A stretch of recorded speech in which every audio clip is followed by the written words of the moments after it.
आपका आवाज पूरा कट कट के आ रहा है। कट क्या आ रहा? रुको मैं फिर से ज्वाइन होती हूँ। हेलो। हाँ मैं फिर से ज्वाइन होती हूँ, रुक जाओ।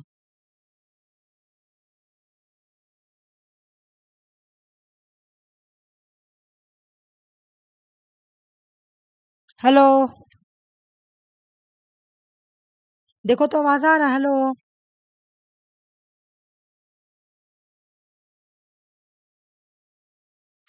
सुषमा, मेरी आवाज आ रही है?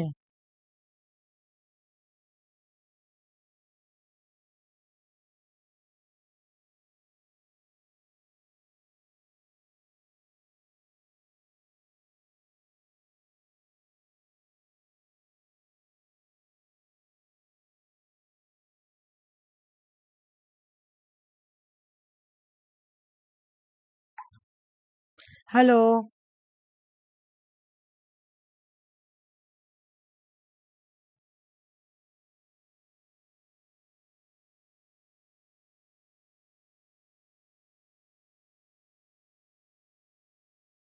हेलो,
दीदी आवाज आ रहा है मेरा? हाँ हाँ आ रहा आ रहा।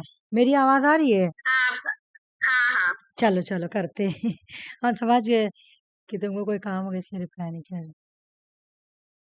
चलो सुषमा स्टार्ट करते, प्रीवियस क्वेश्चंस को एनालिसिस करेंगे। बहुत सारा टॉपिक कवर हो जाएगा। कल वाला जो पेज बचा वो भी करेंगे, पहले ये कर लेते हैं, ठीक है। The term political science as a distinct academic field began to gain prominence in the United States of America. बोल रहा है कि पॉलिटिकल साइंस का जो टर्म्स है ना,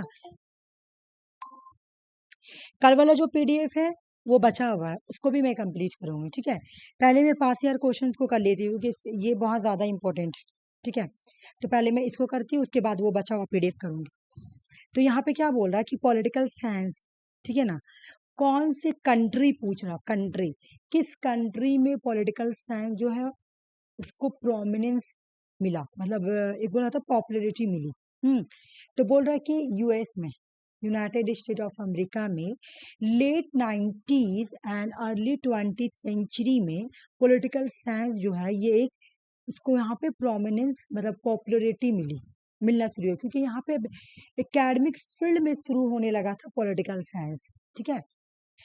बोला कि अगर हम इसका कॉन्सेप्चुअल ओरिजिन देखेंगे कि ये कहाँ से आया था, तो ग्रीस में आया था political science. 4th century BC Aristotle father of political science, है ना। लेकिन कंट्री पूछता है तो बोलेंगे हम लोग यूएसए, क्योंकि यूएस में ही सबसे पहली बार इसको एकेडमिक में स्टडी स्टार्ट हुआ था, जैसे as a subject college university में as a subject political science को स्टार्ट किया गया था यूएस में। तो जब तुम्हारा कोई भी सब्जेक्ट अगर यूनिवर्सिटी और कॉलेज में स्टार्ट होता है तो पॉपुलैरिटी मिलेगी। तो यूएस ने ही सबसे पहले उसको एज ए सब्जेक्ट स्टार्ट किया था। तो इस वजह से इसको बोला जा रहा है कि यूएस में ही सबसे पहले इसको प्रोमिनेंट मिला था। बोले कि मैक्स वेबर एक जर्मन सोशलिस्ट है। इन्होंने पावर का क्लासिफिकेशन डिफिनेशन दिया है, ठीक है ना। ये एक जर्मन सोशलिस्ट है और ये जो है ये पावर का जब डिफिनेशन देते हैं ना तो क्लासिकल डिफिनेशन देते हैं। ये पावर को कैसे डिफाइन करते हैं समझो।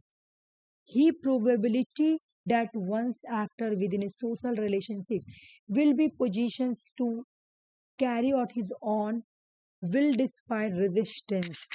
बोला अगर एक पर्सन के अंदर प्रोबेबिलिटी है, ठीक है ना, कि वो सोसाइटी के अंदर या कहीं पर भी अपनी मर्जी से कोई काम करवा पा रहा है तो वो पावर है।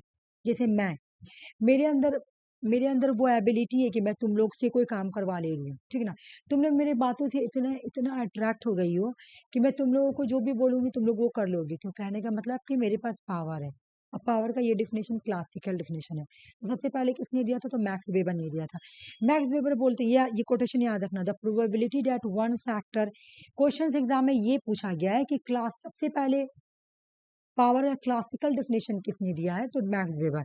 इन्होंने पावर को इस तरह से डिफाइन किया कि अगर एक पर्सन के अंदर या एक एक्टर के अंदर ये एबिलिटी है, वो जिस पोजीशन पे है और उसके अंदर वो एबिलिटी है कि एक पर्सन विदाउट रेजिस्टेंस, कोई रेजिस्टेंस नहीं करेगा, तुम उसको जो बात बोलोगे वो मान जाएगा। जैसे तुम देख रही कि जैसे बोला था ना कि टेररिस्ट लोग होते हैं, ठीक है ना।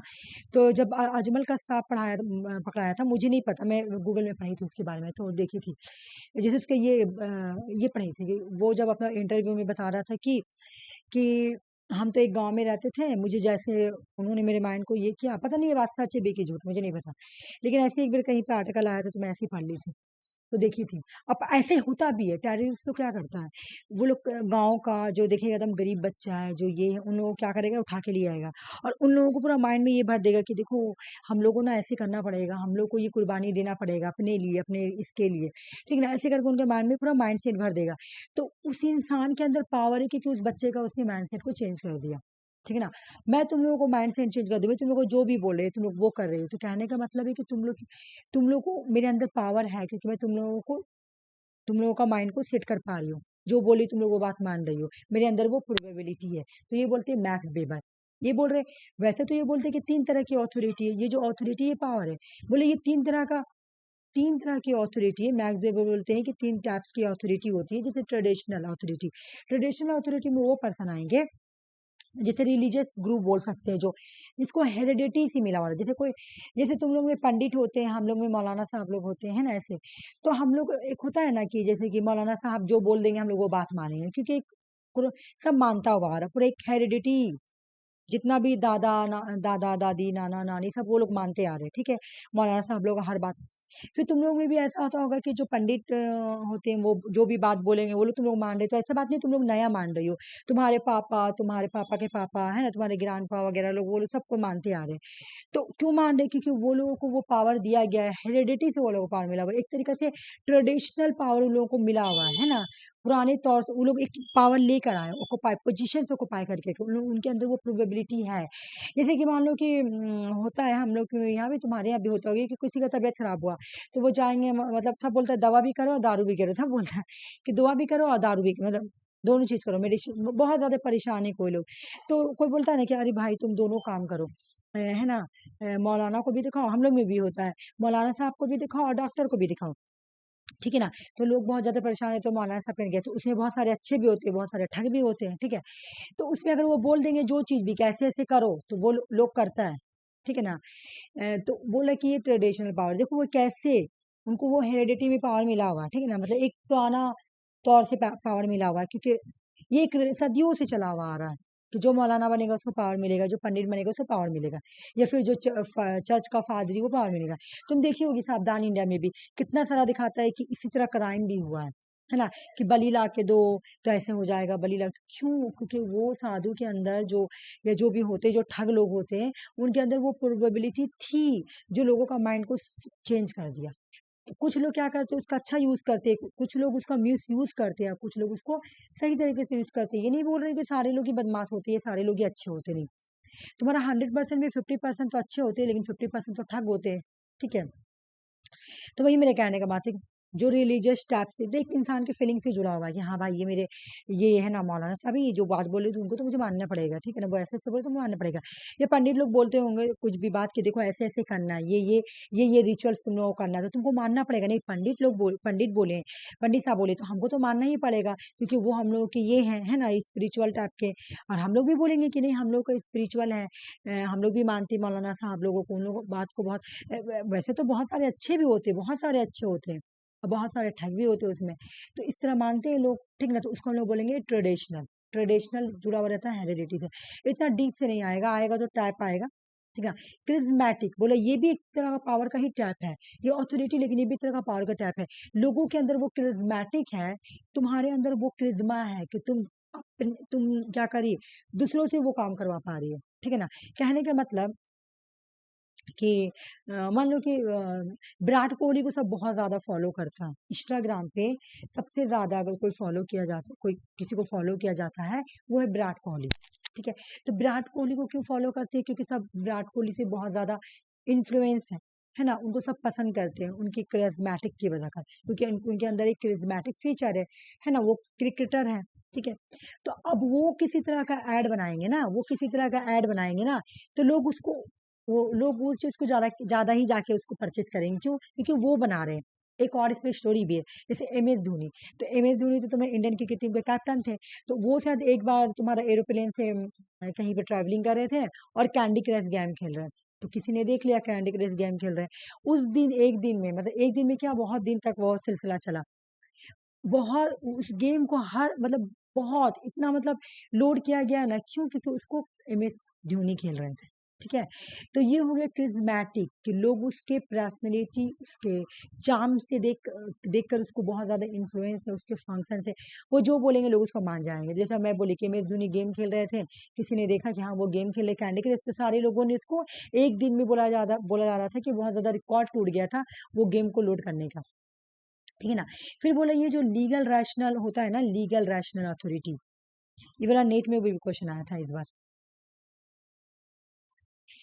बहुत इजी आया था ये वाला, को खाली रैशनल को इरेशनल कर दिया था बस, यही हटाना था। देखो क्या बोल रहा, बोला कि ये जो लीगल रैशनल है, तो बोला ये जो होता है ना ये लीगल रैशनल होता है, बोलो कैसे, बोला कि ये एक तो ये जो पावर है ना, ये जो पावर, ये जो अथॉरिटी का टाइप है ना, यहाँ पे जो पावर मिलता है ना वो लीगली मिलेगा, वो भी कौन पर्सन को मिलेगा, जो रैशनल पर्सन होंगे। अब तुमको पता है आईएएस ऑफिसर लोग जो होते हैं, वो लोग तो एग्जाम क्वालिफाई करते हैं तभी ऑफिसर बनते हैं, तो वो लोग उतना पढ़े ही होंगे, है ना, उतना बड़ा एग्जाम क्वालिफाई करते हैं, उसके बाद प्री मेंस इंटरव्यू, है ना, ये सब उन लोगों का प्रोसेस क्वालिफाई हो जाता है, उसके बाद जाके वो लोग बनते हैं, ठीक है ना। मैं बहुत ज्यादा लंबा टान रही हूँ, फिर ये रिकॉर्डिंग नहीं हो पाएगा, ठीक है। तो ये सुन लो, ये सबसे अच्छा पावर का टाइम है, टाइप, मेरे से सारा ही ठीक है, लेकिन सबसे अच्छा अगर पूछे कि वेबर ने सबसे ज्यादा किसको माना है, लीगल रैशनल थ्योरी, क्यों, क्योंकि इसमें लीगल भी है रैशनल भी है, इसलिए, ठीक है। ज्यादा मुझे नहीं जानना है, इसको सॉल्व करो जल्दी से। क्लासिकल प्रोपॉन्डर कौन है कॉन्सेप्ट ऑफ पावर का, मैक्स वेबर। बोलो Sushma. Max weber. Political science को सबसे पहले किस कंट्री ने यूज किया था, यूएसए। यूएसए। जल्दी से बोल दो, ये लोग मैं बहुत बार याद करवाई हूँ, origin of the family of the private property the state, Frederick Engels. कौन, एंगल्स। आफिन, आफिन क्या बोली, फेडरिक एंगल्स। हाँ फेडी किंगल, बिल्कुल हाँ, फेडरिक एंगल्स। हमको लगा तुम कुछ और बोली इसलिए मैं रिपीट कर रही नहीं हूँ, मैम, ठीक है कोई बात नहीं, चलो एक बार बुक देख लेते हैं, देखना critics of the Hegel philosophy of right, Hegel को क्रिटिसाइज करने के लिए कार्ल मार्क्स ये बुक लिखते हैं, ठीक है। इकोनॉमिक एंड फिलोसफिकल मैन्युस्क्रिप्ट, इसको मैं शॉर्ट फॉर्म में ईपीएम बोलते हैं। थेसिस ऑफ फीबर बक्स किसका है, कार्ल मार्क्स का है। Popularity of philosophy Karl Marx का है। कम्युनिस्ट मैनिफेस्टो कार्ल मार्क्स का बुक है, आ जाओ।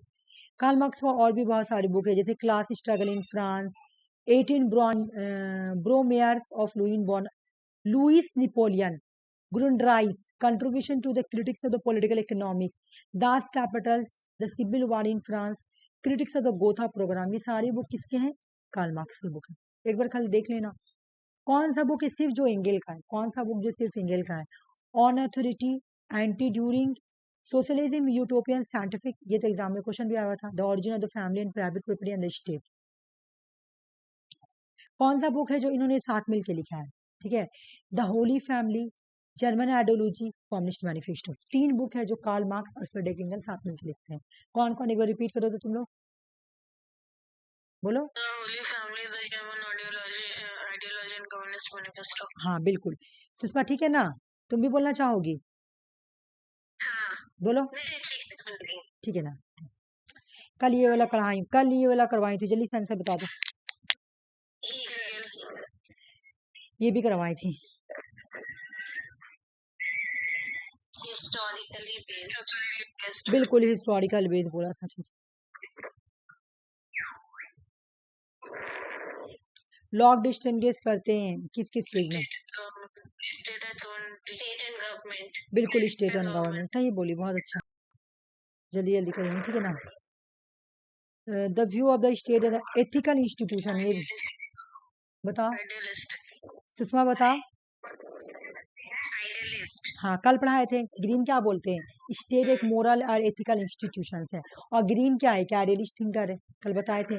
ग्रीन हो गया है या हीगेल हो गया, ये लोग क्या है? ये लोग तुम्हारा आइडियलिस्टिक थिंकर है, ठीक है ना? और ग्रीन सब स्पेशली बोलते हैं स्टेट एक मोरल इंस्टीट्यूशन है, एथिकल इंस्टीट्यूशन है, जो लोगों की पर्सनैलिटी डेवलपमेंट करती है। गांधी और कम्युनिज्म में क्या सिमिलरिटीज है? ये मैं पढ़ाऊंगी अच्छे से। क्या सिमिलरिटीज है? ऑप्शन सी, ऑप्शन डी बोली ना।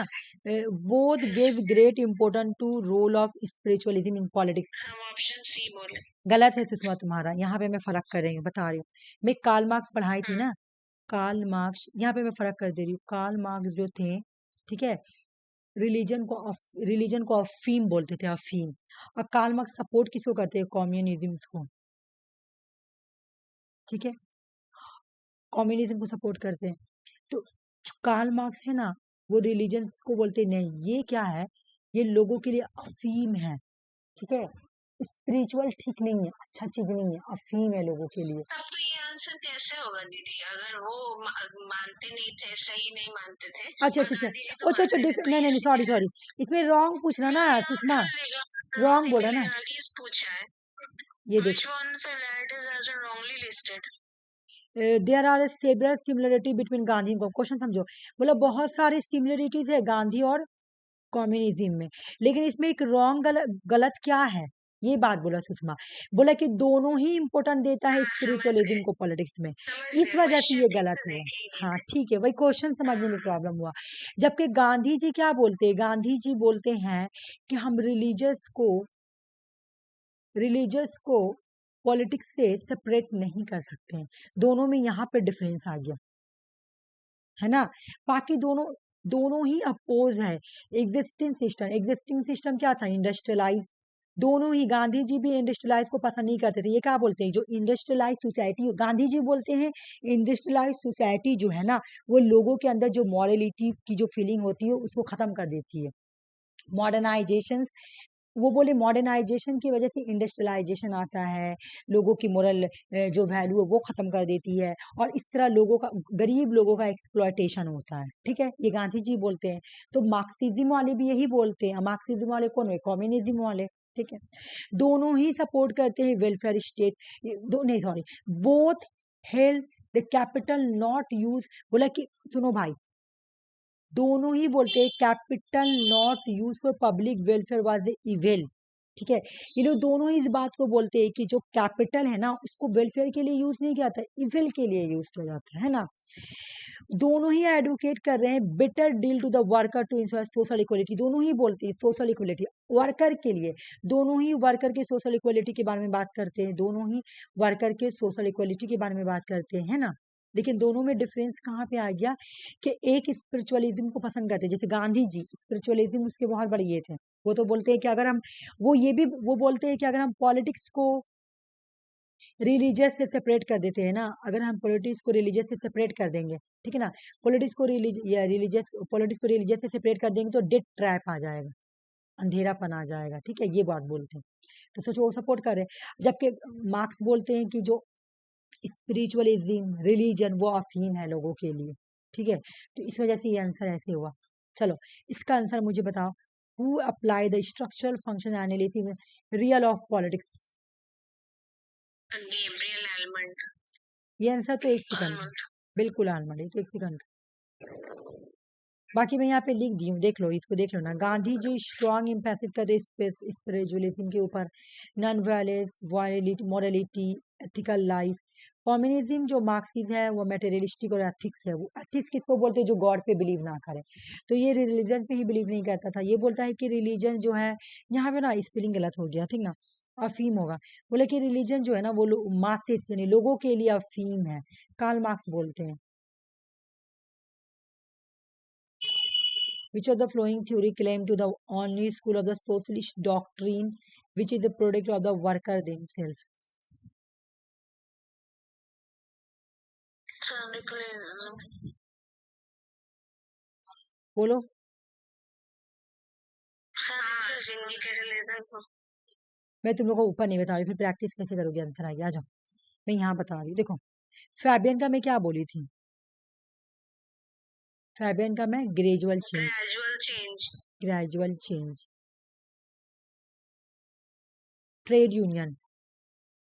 Trade union. Professional group. Professional groups. ठीक है, देखो। तो ट्रेड यूनियन तुमको कहाँ पे मिलेंगे? वर्कर के साथ मिलेंगे। मूवी देखी थी लाडला मूवी, उसमें देखती हो अनिल कपूर जो रहता है वो यूनियन रहता है, लोगों के लिए आवाज उठाता है। तो या सैंडिकलिज्म बोलेंगे उसको। जब किसी कंपनी के अंदर वर्कर के वर्कर के लिए आवाज उठाया जा रहा है ना, कि वर्कर को इक्वालिटी दिया जाए, ये दे, तो वो किस टाइप की सोशलिज्म है? वो सैंडिकलिज्म है, कि वहां पे होते हैं ट्रेड यूनियन। एक हो गया। ग्रेजुअल चेंज जो होता है इसको फैबियन सोशलिज्म बोलते हैं। ये ये चाहते हैं चेंज हो, लेकिन ग्रेजुअल चेंज हो। और जो गिल्ड सोशलिज्म होते हैं ना, इनका एक ग्रुप होता है। गिल्ड का मतलब ग्रुप, किसका? Professional group.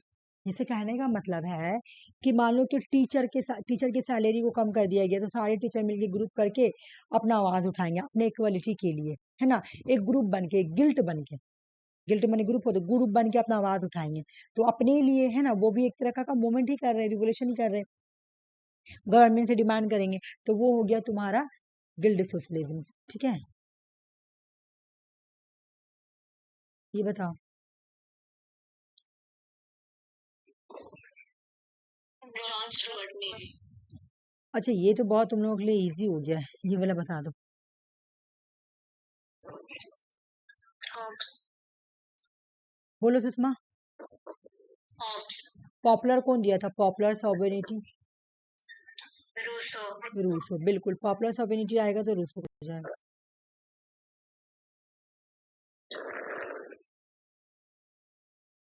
ये बताओ। ये मैं इंटरनेशनल रिलेशंस में भी पढ़ाई थी, कार्ल डूजर ऐसे भी पढ़ाई थी। मैं क्या बोल हाँ, मैं पढ़ाई थी कि पॉलिटिकल साइंस में कम्युनिकेशंस को किसने लाया था, कम्युनिकेशन सिस्टम को? वो है कार्ल डूज। ठीक है ना। The concept of the citizen is a globalising world, इसका मतलब क्या? एक क्वेश्चन सॉल्व करने का तरीका ये भी है कि एग्जाम में तुम देखना, जो सबसे बड़ा अगर नहीं आ रहा एग्जाम में, मान लो तुम्हारा लड़ा नहीं, हाँ ठीक है, बोलो। हाँ, एक क्वेश्चन सॉल्व करने का तरीका ये भी है, मैं बता दे रही हूँ। ऐसे नेट में बहुत ज्यादा ऐसा क्वेश्चन सॉल्व हो जाता है।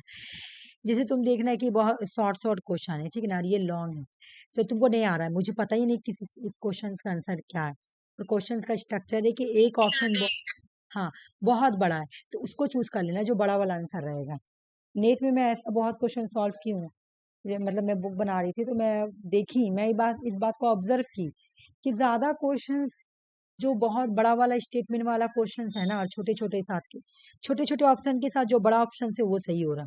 मोस्टली मैं देखी हूँ, मोस्टली, ये नहीं बोली हूँ 100%। अच्छा, यहाँ पे एक बार देख लो, कम्युनिकेशन थ्योरी अप्रोच जो है, इसको रॉबर्ट विनर ने इंट्रोड्यूस किया था। इन्होंने एक बुक लिखा था जिसका नाम था साइबरनेटिक्स। लेकिन कार्ल ड्यूज जो थे, अच्छा दीदी, बोलो। बोल रही है रॉबर्ट होगा या नॉबर्ट होगा? नॉबर्ट, नॉबर्ट, इसको रॉबर्ट ही बोला जाता है सुषमा, ऑन को नो को ऐसे कर दिया जाता है, नॉर्बर्ट विनर ऐसे करके। ठीक है। कार्ल ड्यूज बाद में इसको अप्लाई करते हैं पॉलिटिकल साइंस में, कम्युनिकेशन थ्योरी को। वो वाला तुम लोग कल बना रहे थे ना, जो क्या नाम है, अरे कल मैं नहीं बोली थी ऑक्टल बनाओ, तो मैं आज दिन भर खाली यही बैठ के देखी हूँ कि आखिर इसका क्या इजी तरीका है। मैं इसका कोई इजी तरीका निकाली हूँ, पता नहीं सक्सेस होगा नहीं, ऐसे बन जा रहा है ये जो है ना, ऐसे मान लो दे दिया, तो ऐसे क्या हुआ था, तो मैं इसको बहुत देर बना के देखी कि आखिर ये मतलब वो तो बहुत ही थोड़ा डिफिकल्ट बन जा रहा कि 8 फिर 3, तो मैं एक तरीका निकाली हूँ, मैं तुम लोग क्लास में बताऊंगी, देखती हूँ अगर सक्सेसफुल होगी तो बहुत अच्छा ट्रिक हो जाएगा। क्वेश्चन दी थी ना कल बनाने के लिए, वही पे बनाई, वही पे अप्लाई की। अच्छा ये वाला मैं बता रही ना, कार्ल ड्यूच। कार्ल ड्यूच ने क्या किया, कम्युनिकेशन थ्योरी को अप्लाई किया है पॉलिटिकल साइंस में, ठीक है, बस ये तो इतना ही, बाकी तुम लोग पढ़ी ही होगी। अच्छा एक बार ये पढ़ लेते हैं ना, सिटीजनशिप इज ग्लोबलाइजेशन वर्ल्ड। हाँ बिल्कुल, ये बात तो सही है कि सिटीजनशिप आजकल क्या हो गया, सिटीजनशिप एज ए ओल हो गया है ना। इंसान खाली अपने कंट्री का सिटीजन नहीं रह गया, इंसान ने बॉर्डर क्रॉस कर लिया है ना। नेशन स्टेट ट्रेडिशनल सिटीजनशिप जो है ना, ट्रेडिशनल सिटीजनशिप, ट्रेडिशनल इंसान अब एक कंट्री के अंदर सिर्फ नहीं रहता, वो जाके दूसरी कंट्री में भी रह रहा, तुम देख रही हो ना।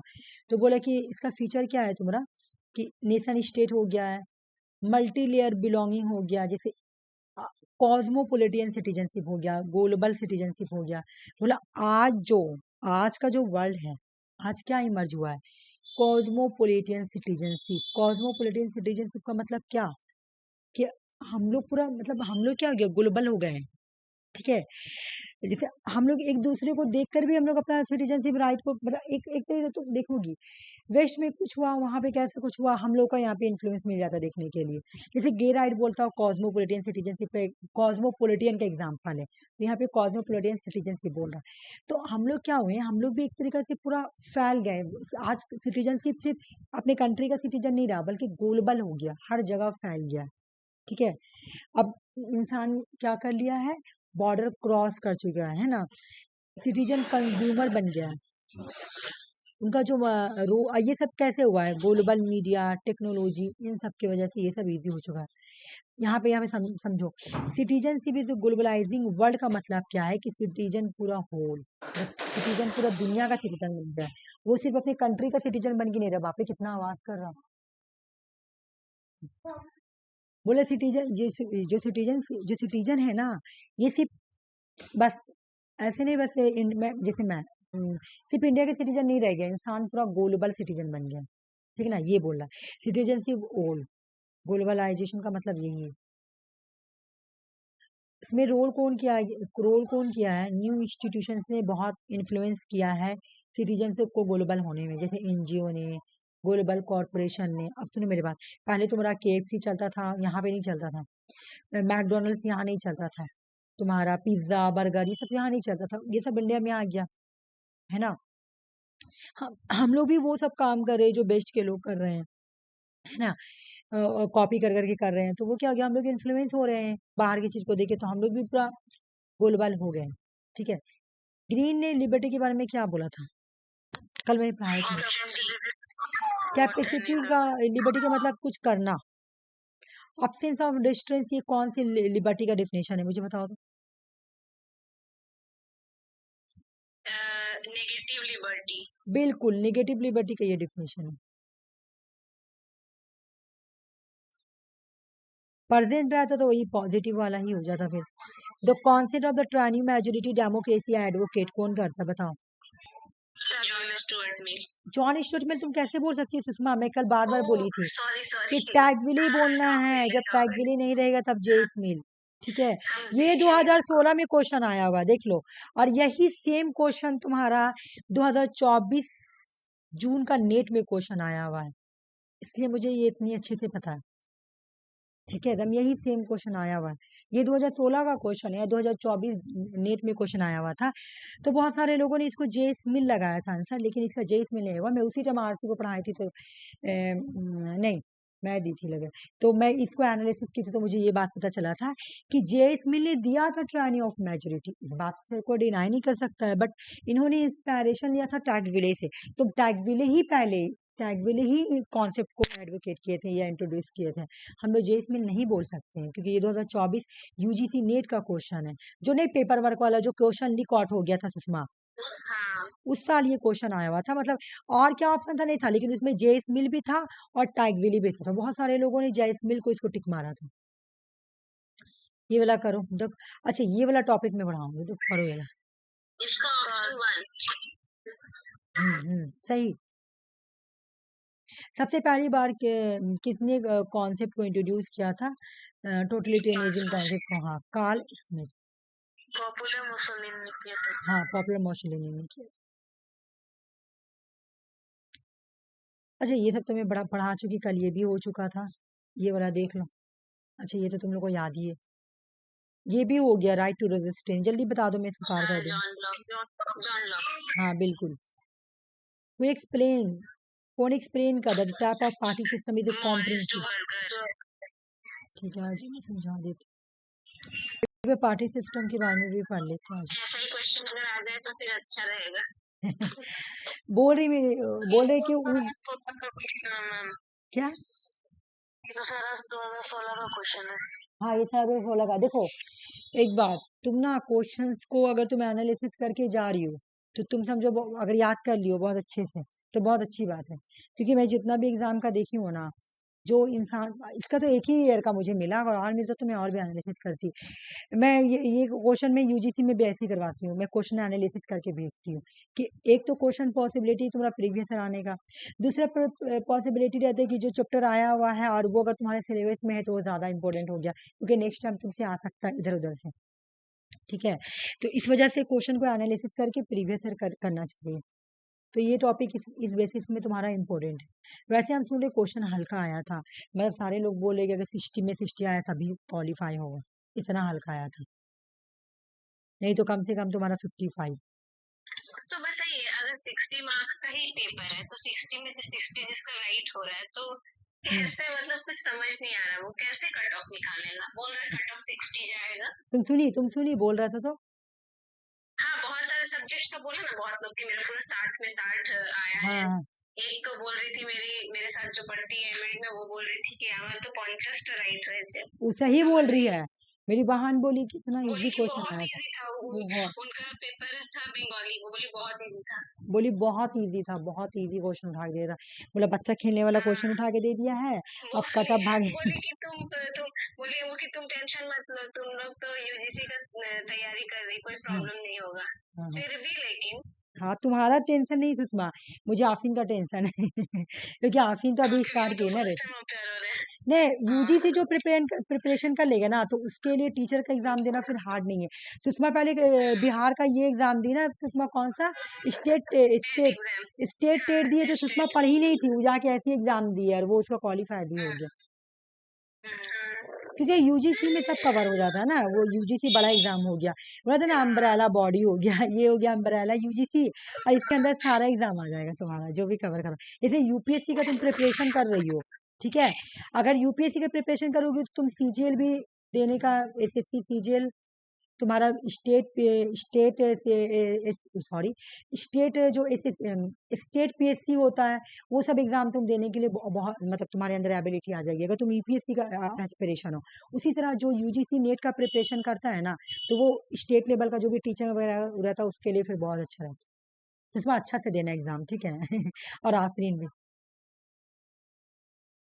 तुमको तो प्रीवियस ईयर करना भी नहीं पड़ेगा, मैं तो नेट का बहुत सारा प्रीवियस ईयर क्वेश्चन भी कराई थी, पहले से भी तुम्हारा होगा भी, तो चलो अच्छा है कि हाँ तुम्हारा हो जाएगा। आरसी का भी, ये आफीन का भी हो जाएगा। आफीन भी मेहनत की है, जितना मैं कराई हूँ सारा ही प्रैक्टिस कर लिए, बस क्वेश्चंस लड़ जाए।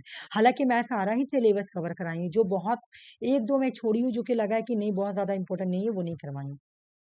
ठीक है ना, चलो स्टार्ट करते हैं। डुवार्कर क्या बोलते हैं, डुवार्कर का लॉ, मार्कस डुवार्कर आर्ग्यू करते हैं कि there is a direct relationship, बोलिए डायरेक्ट रिलेशनशिप होता है इलेक्टोरल सिस्टम में और पार्टी सिस्टम्स में।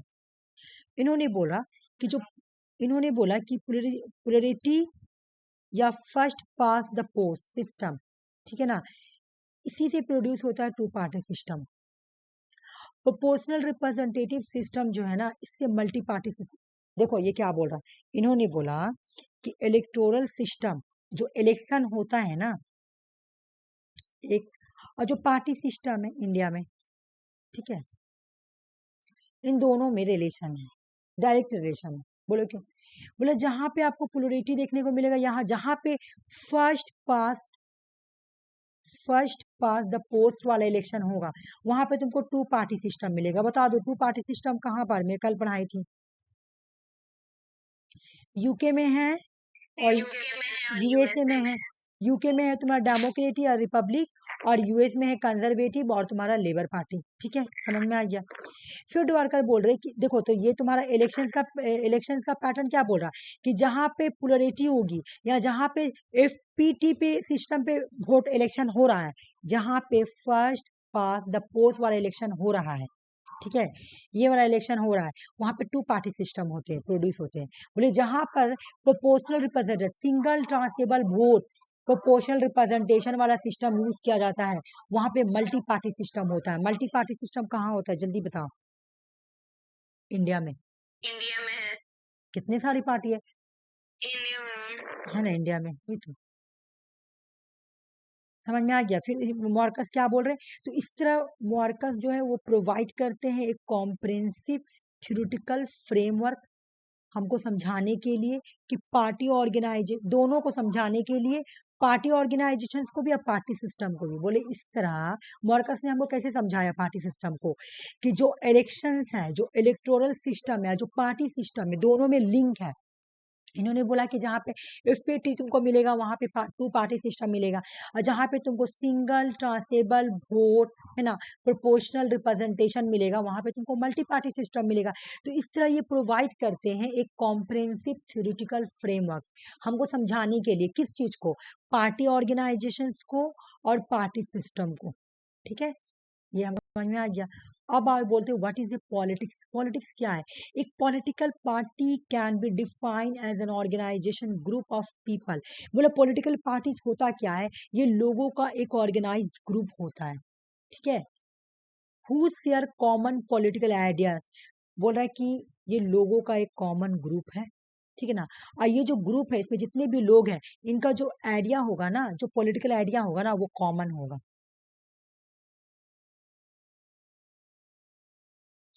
क्या होगा? कॉमन। अब आओ मैं बता रही हूँ, बीजेपी को तुम लोग जानती हो, बीजेपी जो है वो मुस्लिम लोग उतना नहीं पसंद करते, बीजेपी।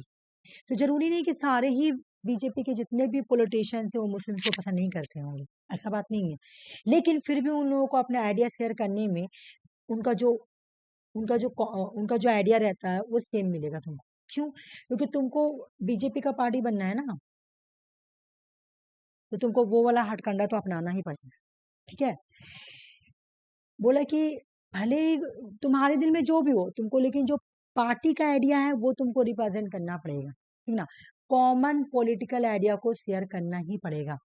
ठीक है, तो उसी को बोलते हैं पॉलिटिकल पार्टी। पॉलिटिकल पार्टी का मतलब क्या समझो, एक कॉमन ग्रुप, एक लोगों का कॉमन ग्रुप जो कॉमन पॉलिटिकल आइडिया को शेयर करते हैं, ठीक है ना। इनका objective strive for specific common objectives, objectives भी होंगे तो सेम ऑब्जेक्टिव्स होंगे। बीजेपी का मैनिफेस्टो के बारे में पढ़ी हो? उनका मैनिफेस्टो पढ़ी हो बीजेपी का? नहीं पढ़ी हो? उनका मैनिफेस्टो में नहीं पढ़ी हो? मैं अभी नहीं पढ़ी थी, मैं बहुत साल पहले एक बार पढ़ी थी उनका मैनिफेस्टो, मैं देखी थी, हिंदुत्व लिखा हुआ था उसमें, ठीक है ना, सावरकर वाला, याद है?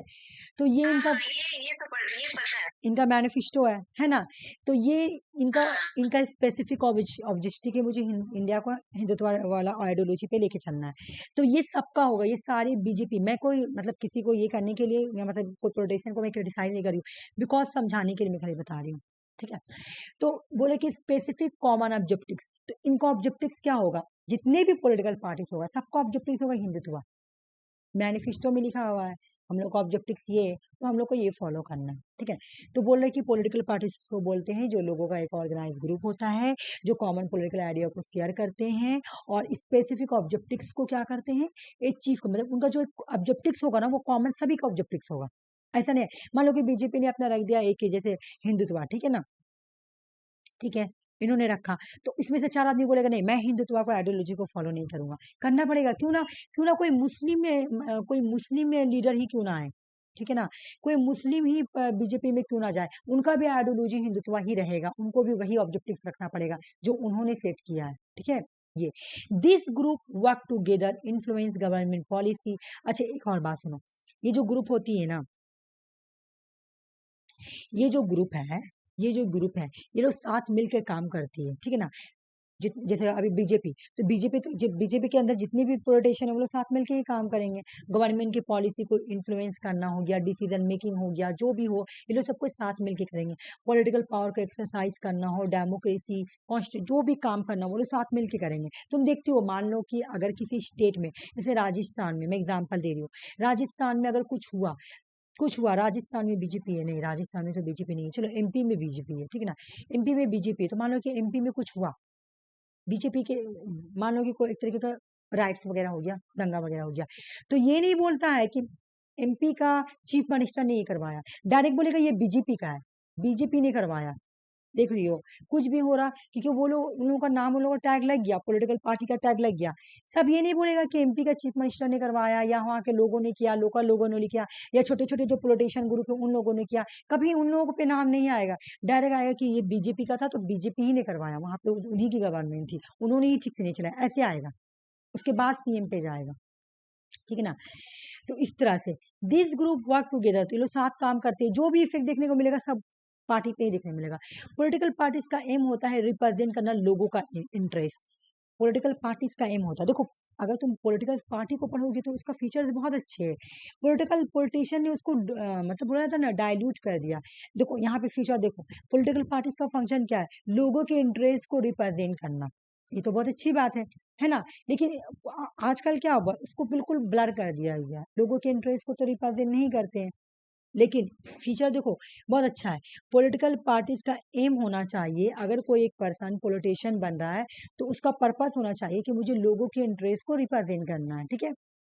और प्रपोज करना है सोल्यूशन टू नेशनल इश्यूज, जो भी नेशनल इश्यूज है उसके सॉल्यूशंस को, उसके उसको उसको सॉरी, जो भी नेशनल इश्यूज है ना, जो भी प्रॉब्लम है उसका सॉल्यूशन देना। कोई पॉलिसी को इम्प्लीमेंटेशन करना, इन्फोर्स करना, लाना, ये सब किसका काम है, पॉलिटिकल पार्टीज का।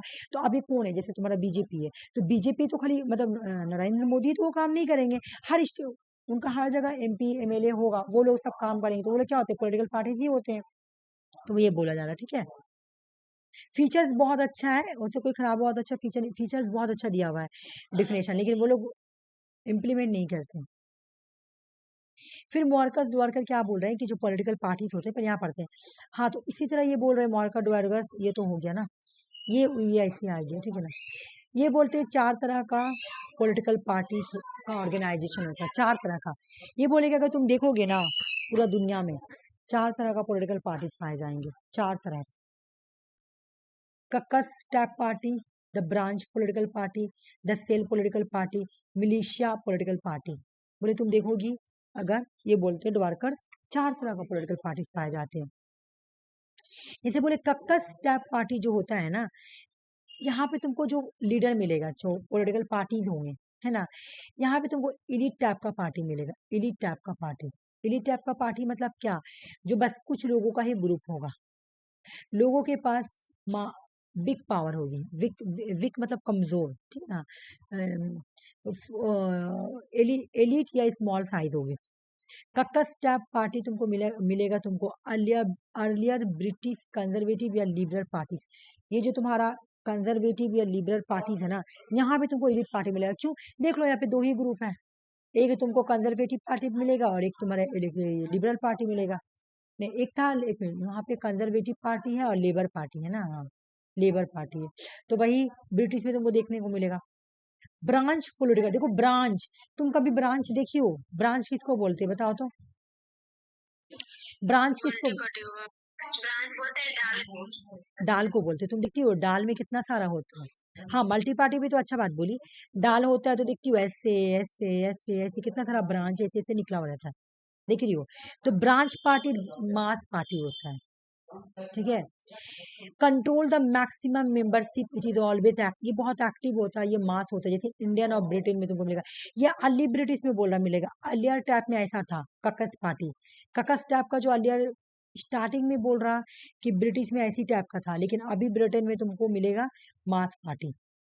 वो दो टाइप का पार्टी वाला देखो, दो टाइप का पार्टी वाले में यहाँ पे बोला कि वहां पे उस टाइम ब्रिटिश कंजर्वेटिव और लिबरल पार्टी टाइप की थी, तो वो लोग बिल्कुल ऐसी थी इलिट पार्टी। इनका जो ग्रुप हुआ करता था ना, इलिट कुछ लोगों का ग्रुप हुआ करता था, मान लो 10 लोगों का ग्रुप या 15 लोगों का ग्रुप ऐसे। लेकिन आज भी तुम्हारा दो ही पार्टी है, लेकिन ग्रुप में ज्यादा लोग हैं। तुम देखती होगी क्या, तुम देखो ब्रिटिश पार्लियामेंट में, तुम देखो क्या तुमको खाली 5-10 आदमी मिलेंगे, नहीं बहुत सारे लोग मिलेंगे। बिल्कुल इंडिया का जैसा कंपेरिजन किया जाता है ब्रिटिश के, है ना।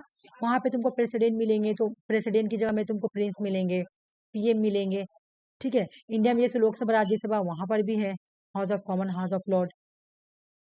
तो इस तरह बोला कि जो ब्रांच पार्टी का एग्जाम्पल है वो इंडिया और ब्रिटेन में। सेल्फ पॉलिटिकल पार्टी होता है ऑर्गेनाइज स्मेल आइडियोलॉजी, जिसके पास किसी तरह का आइडियोलॉजी हो, जो कोई आइडियोलॉजी को फॉलो करता हो। जैसे तुम्हें जैसे कि कोई कंट्री है, अब उसी आइडियोलॉजी को फॉलो करे। जैसे मैं बता रही हूँ तुम्हारा अफगानिस्तान, ठीक है ना।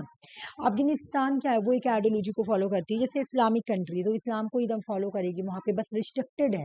मतलब ऐसे तो वो कोई बोलती नहीं, तो उसको मैं एग्जाम्पल में नहीं ले सकती। अगर वो बोल दी ना जिस दिन से कि मेरा ये आइडियोलॉजी, इसको वो, जैसे मार्क्सिज्म वाले क्या बोलते हैं कि मेरे कंट्री में सिर्फ मार्क्सिस्ट ही चलेगा, कम्युनिस्ट ही चलेगा। वो हो गया आइडियोलॉजी, वो हो गया सेल्फ पॉलिटिकल पार्टी।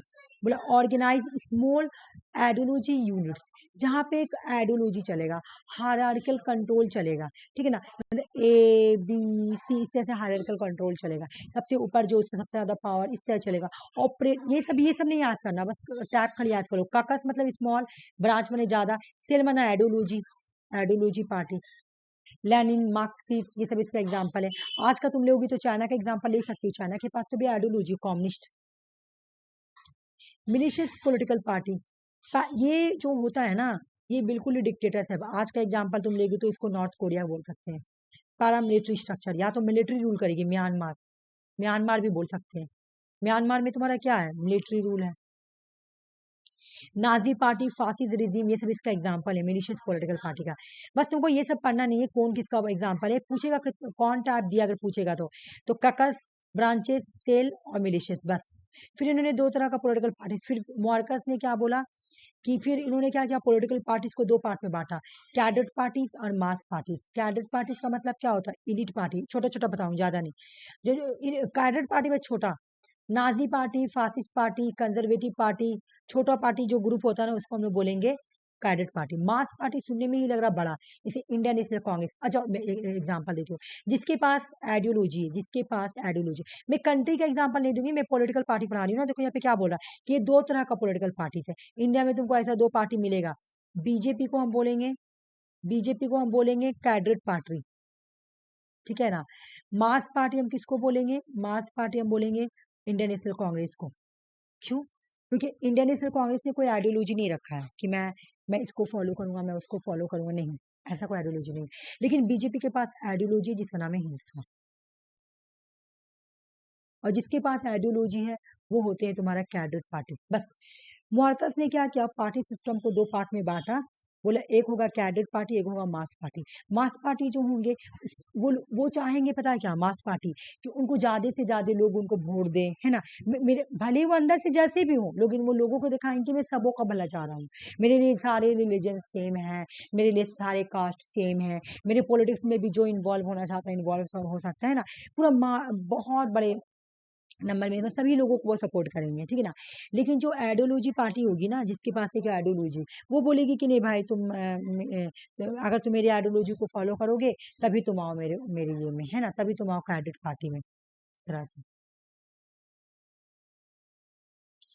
अब पढ़ेंगे डेमोक्रेटिक सोशलाइजेशन। ये कंप्लीट हो गया ना कि इन्होंने चार तरह का बोला, cadet staff party, branch, cell and militias. Political party दो तरह का होते हैं, कैडेट और मास।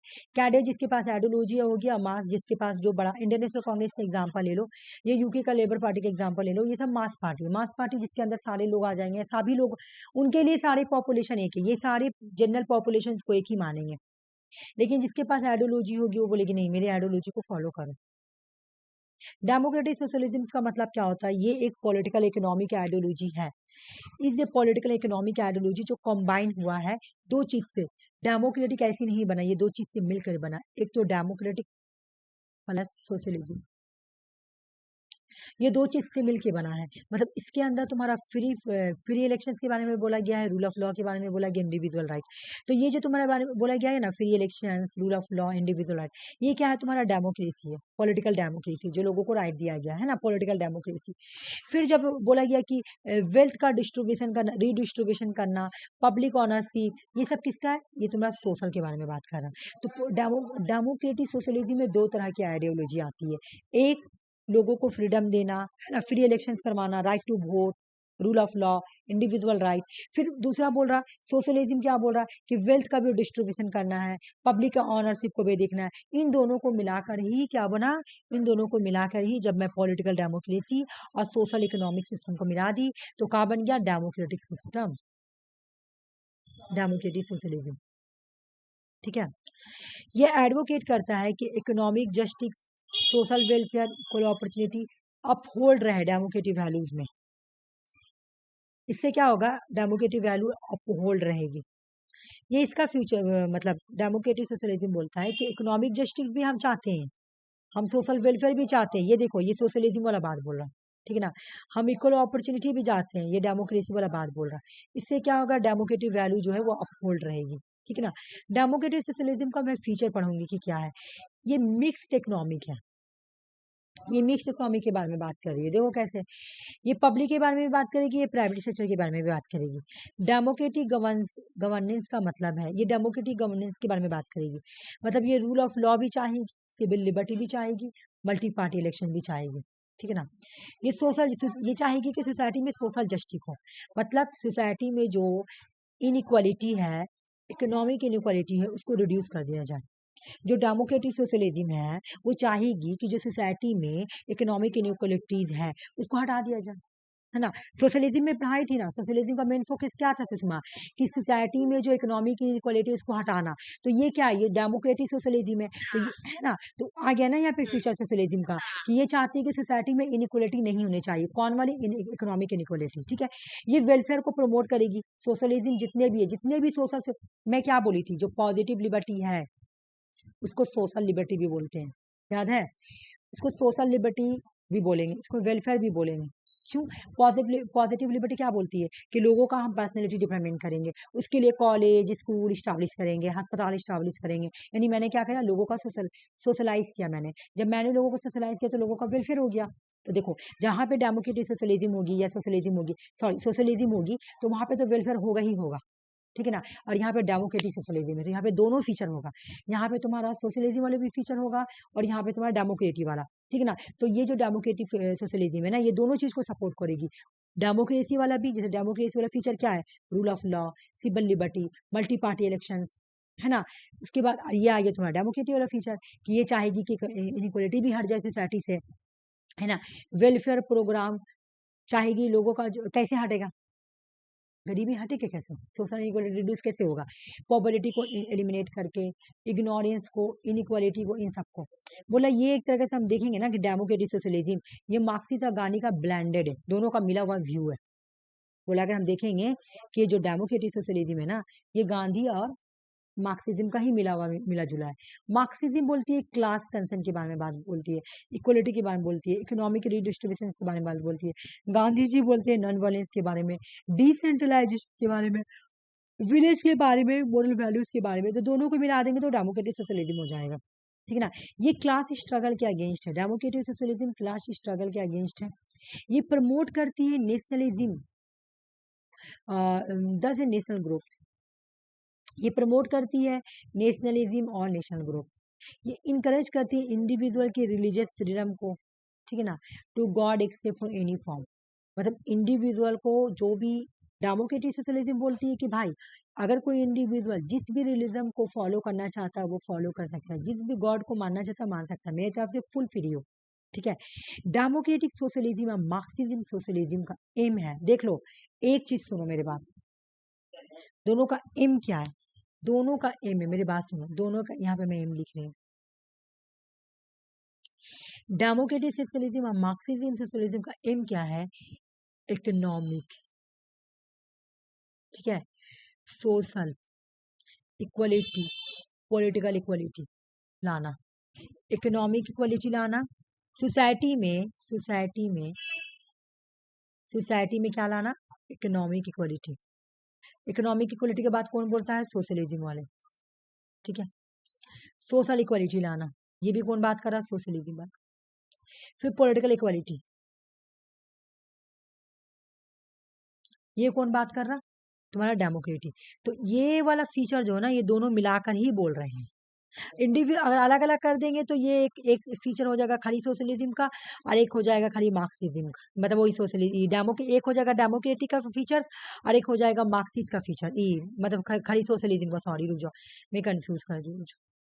एक फीचर अगर मैं देखूंगी, है ना, तो एक हो जाएगा डेमोक्रेटिक का फीचर और एक हो जाएगा सोशलिज्म का। लेकिन यहाँ पे बोला कि जो मार्क्सिज्म सोशलिज्म है और जो डेमोक्रेटिक सोशलिज्म है, दोनों का एम सेम होगा। दोनों ही चाहेगा सोसाइटी में लोगों को पॉलिटिकल इक्वलिटी मिले, दोनों ही चाहेगा सोसाइटी में लोगों को सोशल इक्वलिटी मिले और इकोनॉमिक इक्वलिटी मिले। ठीक है, क्वेश्चन सॉल्व करोगी तो आ जाएगा। क्या मेथड है डेमोक्रेटिक सोशलिज्म का? नॉन वायलेंस करो, ग्रेजुअल चेंज लाओ, इकोनॉमिक प्लानिंग बनाओ, लोगों को पार्टिसिपेशन, सोलो रिफॉर्मेटिव चेंज करो, ग्रेजुअल। बोला democratic socialism differ emphasis. Differ क्या है? रुक जाओ। Freedom of the individual, democratic value and gradual reform. एक मिनट, बोला कि दोनों में डेमोक्रेटिक सोशलिज्म और मार्क्सिस्ट सोशलिज्म में डिफर क्या है? दोनों में डेमोक्रेटिक सोशलिज्म देख लो क्या बोल रहा है, इंडिविजुअल के बारे में बोल रहा, डेमोक्रेटिक के बारे में बोल रहा।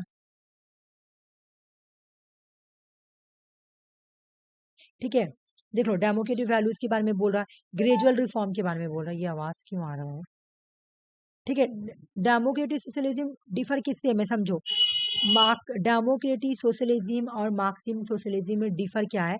एक चीज देखो, ये बोला कि इंडिविजुअल को फ्रीडम हाँ मार्क्सिज्म कॉम्पिटिटिव फ्रीडम देता है। हाँ बिल्कुल सही बोली। ये क्या बोला कि freedom of the individual, democratic value in gradual reform. Gradual reform देख लो, आहिस्ता आहिस्ता करने के बारे में बात कर रहा है, जबकि मार्क्सिज्म आहिस्ता नहीं बोल रहा है। मार्क्सिज्म तो बोल रहा है कि रिवोल्यूशनरी लाओ, डायरेक्ट अटैक करो, क्लासिकल वे से रिवोल्यूशन करो, स्टेटलेस सोसाइटी। ठीक है, मार्क्सिज्म सोशलिज्म क्या बोल रहा है कि क्लास बेस्ड रिवोल्यूशन होना चाहिए। ठीक है, स्टेटलेस होना चाहिए, किसी तरह का स्टेट ना हो, क्लासलेस सोसाइटी ना हो, क्लासलेस सोसाइटी हो, रिवोल्यूशन होना चाहिए। देखो डिफरेंट क्या बोल रहे हैं यहाँ पे, ये लोग क्लास बेस्ड बोले, क्लास कम्युनिटी के बारे में बात कर रहे हैं, ये सिर्फ इंडिविजुअल के बारे में बात कर रहे हैं। यही बात, ये डेमोक्रेटिक के बारे में बात कर रहा है, ये स्टेटलेस, क्लासलेस, और ये बोल रहा है कि रिवोल्यूशंस के थ्रू ही लड़ाई होगा, चेंज लाएंगे, जबकि ये बोल रहे हैं कि ग्रेजुअल रिफॉर्म के थ्रू चेंज लाएंगे। ये दोनों में डिफर है। क्वेश्चन सॉल्व करो तो अपनी समझ में आ जाएगा। ये करो, law is the command of the sovereign, ये किसने बोला है? ऑस्टिन। बोलो सुषमा। ऑस्टिन ने बोला। बिल्कुल ऑस्टिन का है। ये बोला मैं पढ़ाई हूँ, कॉडिफाई constitutions. One which written down each and every custom and convenience. Option B. बोलो Sushma. Codify, uncodify. Option B.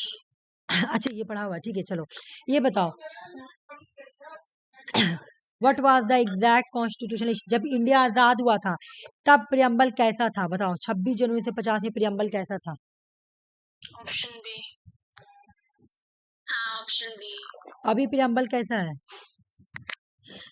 sovereignty, socialist, D, secular, democratic, republic. अभी ये है, अभी प्रियम्बल का शकल ये है और उस टाइम ये था। secular है। हाँ बिल्कुल सही बोली तुमने। अच्छा ये वाला आंसर नहीं, चेक करो ये हो गया, ये हो गया डेमोक्रेटिक रिपब्लिक। अच्छा वो क्वेश्चन आया था, कॉडिफाई हो गया, ये हो गया, ये हो गया। कॉडिफाई कॉन्स्टिट्यूशन किस किस कंट्री में? यूएस में है, इंडिया में है, जर्मनी में, फ्रांस में। दोनों में डिफरेंस देख लो क्या है। ठीक है ना, एक बार जहाँ पे कॉडिफाई कॉन्स्टिट्यूशन होता है वहाँ पे रिटेन कॉन्स्टिट्यूशन होता है। अब तुम ये बात बोलोगी कि दीदी यहाँ पे जो तो आपका रिटेन लिखा हुआ था कहाँ गया? वन सिंगल रिटेन डॉक्यूमेंट्स, बिल्कुल भी आंसर नहीं होगा, मुझे आंसर बड़ा लेना है। यहाँ पे बी में पूरा डेफिनेशन लिखा हुआ है, one which write down every custom and convention. बता रही हूँ मैं, जो अनकॉडिफाई होगा वो नॉट रिटेन कॉन्स्टिट्यूशन होगा। यहाँ पे जो कॉडिफाई होगा ना, तो वहां रिटेन कॉन्स्टिट्यूशन होगा। कॉडिफाई का ये पूरा डिफिनेशन समझो कि कॉडिफाई का मतलब कि एक कॉन्स्टिट्यूशन दैट इज रिटेन, एक कॉन्स्टिट्यूशन जो रिटेन फॉर्म में लिखा हुआ हो और वो एक सिंगल डॉक्यूमेंट्स में, डॉक्यूमेंट्स ऑफ सीरीज में हो, एक सिंगल डॉक्यूमेंट्स में हो या सीरीज ऑफ डॉक्यूमेंट्स के ऊपर हो। ठीक है, क्वेश्चन समझो यहाँ पे। तुम अगर देखोगे सिंगल रिटेन कॉन्स्टिट्यूशन बोला, ये तो अधूरा डिफिनेशन लिखा हुआ ना, मुझे तो यहाँ पूरा डिफिनेशन दिया हुआ है ना कि one which write down etch every custom and convention पूरा। नहीं नहीं, ये नहीं, एक मिनट रुक जाओ। इसका answer one two all provision put together one या मोर डॉक्यूमेंट। आंसर सी होगा, बी कैसे तुम लोग बोली? हाँ आंसर सी होगा, सही बोले। हाँ आंसर सी होगा। यहाँ पे एक या दो से डॉक्यूमेंट्स में पूरा लिखा हुआ हो, एक सिंगल, एक रिटेन होगा, रिटेन में लिखा हुआ होगा, बोला रिटेन में एक सिंगल डॉक्यूमेंट्स में होगा या सीरीज होगा। सीरीज का मतलब क्या? मोर डॉक्यूमेंट्स या वन। ठीक है, सी होगा आंसर। अच्छा इसका आंसर दिया, ये क्या आंसर तो दिया हुआ भी है यहाँ पे, सी है। डेफिनेशंस का मतलब समझो, यहाँ पे साफ बोल रहा है सीरीज ऑफ डॉक्यूमेंट्स हो या सिंगल डॉक्यूमेंट्स, उसको बोलेंगे कॉडिफाइड। लेकिन जो जो ऊपर ऊपर जो तुम लोग बोली ना, वो तुम्हारा इसका आंसर हो गया अनकॉडिफाई का। देखो ये रिटेन नहीं होगा। वन विच राइट्स, जिसको लिखा गया है कोई कस्टम्स के बेस पे, किसी कन्वेंशन के बेस पे लिखा हुआ, तो वो भी होता है, ऐसा नहीं नहीं लिखा हुआ है।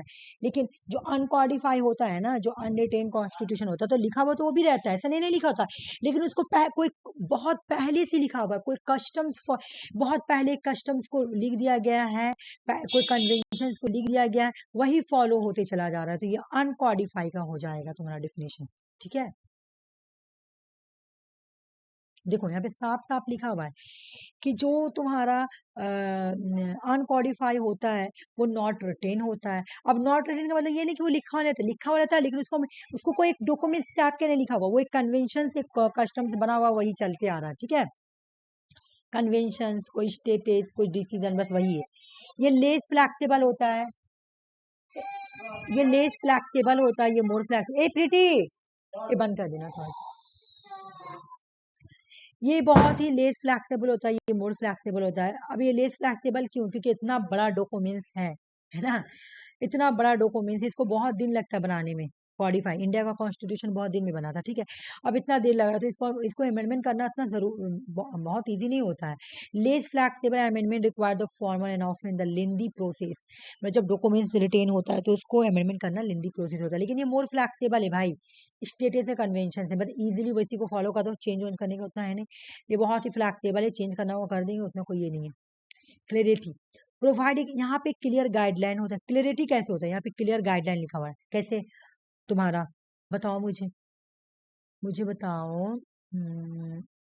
फंडामेंटल राइट का आर्टिकल कहाँ से कहाँ था? क्या आर्टिकल 12 से लेकर आर्टिकल 35 क्लियर लिखा हुआ है। आर्टिकल 36 से लेकर आर्टिकल, ओके 36 से लेकर आर्टिकल 51 तक, सॉरी क्या है, डीपीएसपी है। 51 ए क्या बोलता है? फंडामेंटल ड्यूटीज, सब पूरा लिखा हुआ है, पूरा गाइडलाइन दिया हुआ है, पूरा क्लियर लिखा हुआ है, पूरा क्लियरिटी बहुत अच्छा है। लेकिन यहाँ पे लेक ऑफ क्लियरिटी होती है क्योंकि अनरिटेन कन्वेंशन ट्रेडिशन के बेस पे बना हुआ है भाई, तो उतना ये नहीं। Often result of the deliberated process constitute, बोला ये ड्राफ्ट से या कोई रिफॉर्म से आता है, लेकिन ये कोई ट्रेडिशन या कोई हिस्टोरिकल चला आ रहा तो चला आ रहा इवेंट वगैरह है ना, इस तरह। प्रियम्बल के बारे में मैं तुम लोगों को भी पढ़ा चुकी हूँ, है ना, तो ये तो मैं हटा देती हूँ। उस दिन रिवीजन भी कराई थी, तो इसमें टाइम ही जाएगा। ये वाला खाली केस एक बार पढ़ लो कि बेरुवारी केस में बोला था कि preamble is not part of the constitution. अगर क्वेश्चन आए कि कौन सा केस ने बोला था कि प्रियम्बल कॉन्स्टिट्यूशन का पार्ट नहीं है, तो बेरुवारी। कौन सा केस ने बोला था कि बेरुवारी, सॉरी, कौन सा केस में बोला गया था कि प्रियम्बल जो है कॉन्स्टिट्यूशन का पार्ट है? वो है केशवानंदा भारती केस। ठीक है, केस 1973 की है। कि और किस केस ने बोला था? Union government of the LIC ने बोला था 1985 में कि प्रियम्बल जो है वो कॉन्स्टिट्यूशन का पार्ट है। ये जल्दी से बताओ, प्रीवियस क्वेश्चन है, जल्दी बताओ, ये भी बताओ। Option D ma'am. तुम बोलो सुषमा।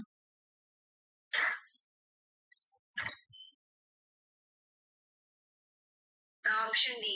हाँ, हम लोगों को कॉन्स्टिट्यूशन में लिखा हुआ union of the state, article 1 में हाँ, कहीं नहीं लिखा हुआ है सिर्फ लिखा हुआ यूनियन ऑफ द स्टेट है। देखो, union of the article state 1 मतलब पूरा यूनियन का स्टेट है ना, मिलकर बना है। तो ये हो गया।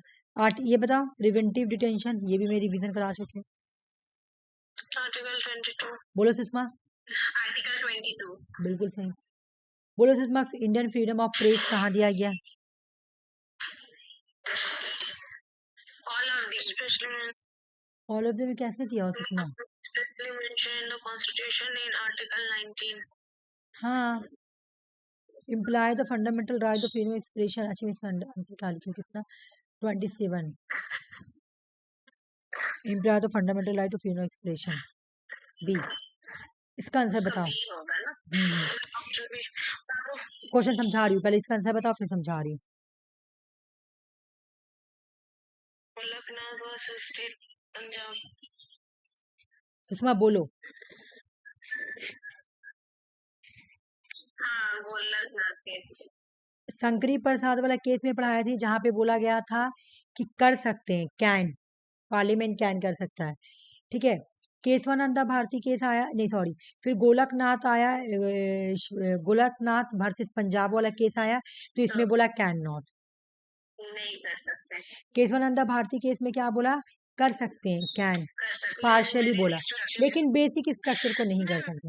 हाँ बोलो। ये वाला हम आपसे पूछ नहीं रहे थे कि ma'am Gopala versus state of Madras में क्या यही पूछ हाँ, रहे थे कि इसमें क्या है। ये तो मैं बताई थी ना कि ये तुम्हारा जो ये वाला जो केस था, इनको जेल में डाल दिया गया था। तुम्हें पढ़ाई थी, 1950 का केस था, 1951 का केस था, कि इस केस में क्या किया गया था, इनको जेल में डाल दिया गया था। मैं रिवीजन कराऊंगी, ठीक है, टेंशन मत लो, मैं रिवीजन कराऊंगी। अच्छा, मैं तुमको एक बात बोलने वाली थी, तो तुम मुझसे कल तुम एक क्वेश्चन पूछी थी, मार्शल, और तुम्हारा एक और क्वेश्चन था मार्शल का, और नहीं, मार्शल के बारे में ही पूछी थी, यही पूछी थी ना तुम? पार्डनिंग पावर के बारे में कल पूछी थी। हाँ, पार्डनिंग पावर में जैसे दिया हुआ था ना मैम कि मतलब कंपैरिजन जो किया हुआ था ना प्रेसिडेंट और गवर्नर का, था उसमें लिखा हुआ था कि प्रेसिडेंट के पास पार्डनिंग पावर है, मतलब रिट्स इसके लेकर के, वो जो रिट्स है ना मैम, उसका रिट्स नहीं सॉरी, वो जो रिप्राइव और हाँ हाँ वो वाला कम्युनिकेशन, वो वाला पावर सिर्फ प्रेसिडेंट के पास है, गवर्नर के पास नहीं है। हाँ। लेकिन 161 आर्टिकल में तो गवर्नर के पास वो वाला पावर है, वही हम आपसे नहीं नहीं, कंफ्यूज हो आ रहे जाओ, थे मैं पूछना बताती हूँ, रुक जाओ। प्रेसिडेंट का पार्डनिंग पावर याद है, ये मैं तुमको बताऊंगी, उतना डीप में तुम मजे, तुम मार्शल वाला भेजी थी, वो मैं पढ़ाई थी यूजीसी में, यूजीसी का क्लास कराई थी, तब मैं बोला पढ़ाई थी, मैं बता रही हूँ। देखो, आर्टिकल बताओ पार्डनिंग पावर का, प्रेसिडेंट का, 72 और गवर्नर का 161। 161, ये पार्डनिंग पावर है, ठीक है ना? अब समझो, जो प्रेसिडेंट को मिला हुआ है ना पार्डनिंग पावर, तो पार्डनिंग पावर मतलब क्या होता है? माफ करना। समझो ये बात, माफ करना, ठीक है। पार्डन का मतलब होता है माफ करना। तो क्या क्या चीज में हम माफी दे सकते हैं, क्या क्या चीज में? तो प्रेसिडेंट जो है ना, पार्डनिंग दोनों को मिला हुआ, इसको भी पार्डनिंग मिला हुआ, पार्डनिंग इसको भी मिला हुआ, याद रखना। पार्डनिंग इसको भी मिला हुआ, पार्डन इसको भी मिला। पार्डन का मतलब होता है माफी देना, लेकिन किस किस चीज में माफी देना, ठीक है, किस किस चीज में माफी देना। जैसे अब डेथ सेंटेंस वाला बात आ गया, डेथ सेंटेंस वाला, तो ये माफी इसमें दे सकता है सिर्फ प्रेसिडेंट, ये माफी प्रेसिडेंट दे सकता है, लेकिन ये माफी गवर्नर नहीं दे सकता है। इस सेंस में बोला गया है कि ये वाला पार्डनिंग पावर को नहीं मिला हुआ डेट से। अच्छा, क्या क्या नहीं मिला हुआ गवर्नर को, मैं तुम लोगों को बता दे रही हूँ। अब आफिन बोल रही, तो मैं बता दे रही हूँ क्या क्या नहीं मिला हुआ, क्या गवर्नर से डिफरेंस है, मैं बता रही हूँ, रुक जाओ एक मिनट, मैं यहाँ पे अच्छे से लिख दे रही हूँ, तुम्हें समझ में आएगा। ये कल पूछी तो ऐसे मैं बोली तो डीप में मत जाओ, लेकिन फिर भी आप पूछी हो तो मैं बता दे रही हूँ, मैं भी आ जाए तो फिर देखो ये रह जाए, डिफरेंस बिटवीन, ठीक है ना, between pardoning power, pardoning power, governor and president, ठीक है ना। मैं शॉर्टकट में लिख रही, गवर्नर एंड प्रेसिडेंट, क्या क्या प्रेसिडेंट को क्या क्या मिला हुआ। प्रेसिडेंट डेथ सेंटेंस दे सकता है, ये पार्डनिंग प्रेसिडेंट को सिर्फ दिया हुआ है, डेथ सेंटेंस, सजाए मौत को माफ कर देना, एक कहानी। दूसरा, कोर्ट मार्शल, कोर्ट मार्शल का मतलब तुम लोग समझती हो? कोर्ट मार्शल ये प्रेसिडेंट को है और किसी को नहीं दिया हुआ है, ठीक है ना। ये पार्डनिंग पावर में यहाँ पे गवर्नर डिफरेंस है प्रेसिडेंट से, ये पावर गवर्नर को नहीं दिया गया है, तुम कल मुझे यही भेजो थी।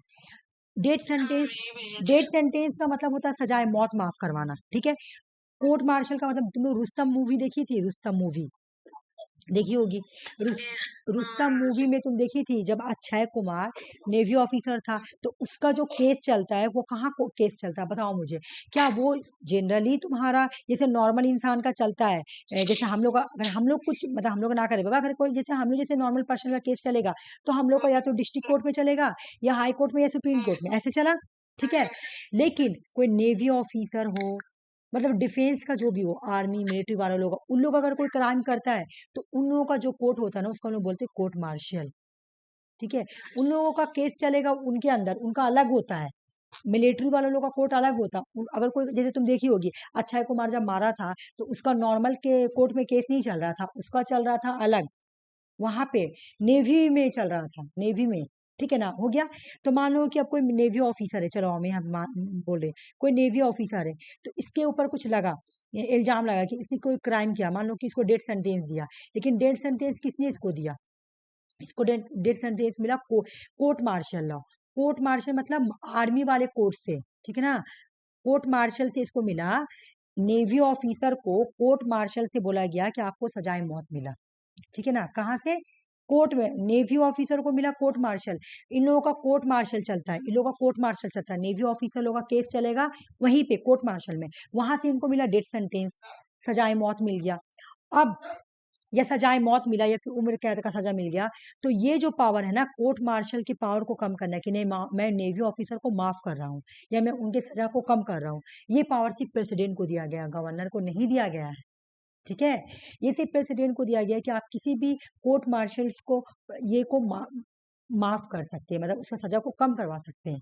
जैसे कि अक्षय कुमार, अक्षय कुमार जब वो एक आदमी को मारा था, ठीक है, तो वो जेल गया, तो जब वो जेल गया, तो उसको सजा मिला, मान लो फॉर एग्जाम्पल कितना दिन का सजा मिला, मैं एक एग्जांपल दे रही हूँ, उसको उम्र कैद मिला, तो उसका उम्र कैद का जो सजा है, तो उसको सजा कौन दिया था, कोर्ट मार्शल ने दिया था, ठीक है, नेवी का कोर्ट ने उसको सजा दिया। तो वहां पे गवर्नर आके नहीं बोल सकता है कि मैं तुमको माफ कर दे रहा, लाओ मैं पार्डिंग पावर अपना यूज कर रहा हूँ, तुम्हारे पावर तुम्हारा सजा को कम कर दूंगी, नहीं। प्रेसिडेंट चाहेगा तो उसके सजा को कम कर सकता था अक्षय कुमार का। समझ में आ गया कि क्या है दोनों में difference, death sentence and martial, court martial. Death sentence में सजा दे, पार्डन पावर यूज करना, और कोर्ट मार्शल में ये सिर्फ प्रेसिडेंट को दिया गया है, गवर्नर को नहीं दिया गया है। ये मैं यूजीसी नेट का क्लास करवाती हूँ, तब वहां पे मैं करवाती हूँ इतना डीपली, ठीक है। फिर भी मैं तुम लोगों को करवा दी। चलो ऊपर चलते हैं, ठीक है। हाँ, बाकी तो तुम लोग का आंसर सही है, केशवानंद भारती केस, ये करवाने का जरूरत नहीं, आर्टिकल 1 में यूनिवर्सल, अच्छे अच्छे आ जाओ। हम लोग इंडियन फेडरल सिस्टम कहाँ से लिए, कैनेडियन मॉडल से लिए हैं, कहीं भी मेंशन नहीं है फेडरलिज्म के बारे में। इंडिया में कैसा फेडरल सिस्टम है, क्वाजी फेडरल सिस्टम है, सेंटर स्ट्रांग है, और स्टेट जो सेंटर स्टेट से ज्यादा ही मोर पावरफुल है, ये सिस्टम हम लोग कैनेडियन मॉडल से लिए हैं। आ जाओ एक बार फेडरलिज्म के बारे में पढ़ लेते हैं। यूएस में कैसा फेडरलिज्म है, कमिंग टुगेदर फेडरलिज्म है। इंडिया में कैसा फेडरलिज्म है, होल्डिंग टुगेदर फेडरलिज्म है। यूएस में इंडिस्ट्रक्टेबल यूनियन, जैसे वो लोग बोला है कि हल्का क्वेश्चन आया, तो हल्का क्वेश्चन पूछेगा तो ये भारी क्वेश्चन नहीं पूछेगा, ठीक है। क्वेश्चन टफ किया तब तुमसे ये पूछ सकता है, देखो ये इनडिस्ट्रक्ट मतलब यूनियन को भी तोड़ सकते हैं, देख लो, इनडिस्ट्रक्टेबल यूनियन और इनडिस्ट्रक्टेबल स्टेट, समझना। यहाँ पे ना तो हम यूनियन को तोड़ सकते हैं और ना ही स्टेट को तोड़ सकते हैं, देख लो। ना तो हम यूनियन को स्टेट को बर्बाद, डिस्ट्रक्टेबल का मतलब क्या होता है, बर्बाद करना, इनका मतलब लग दिया नहीं, बर्बाद नहीं करना, ये एक ऐसा समझाने के लिए मैं बोल रही हूँ। मतलब यहाँ पे मतलब अलग है कि ना तो हम यूनियन को तोड़ सकते हैं ना स्टेट, क्योंकि यूएस में दोनों का पावर बराबर है, इसका भी इसका भी, ठीक है। तो बोला यूएस में इनडिस्ट्रक्टेबल यूनियन है और इनडिस्ट्रक्टेबल स्टेट है। अब उसी में देखेंगे तो इंडिया में हम यूनियन को नहीं तोड़ सकते, यूनियन जो है वो इनडिस्ट्रक्टेबल यूनियन है, और स्टेट जो है वो डिस्ट्रक्टेबल स्टेट है।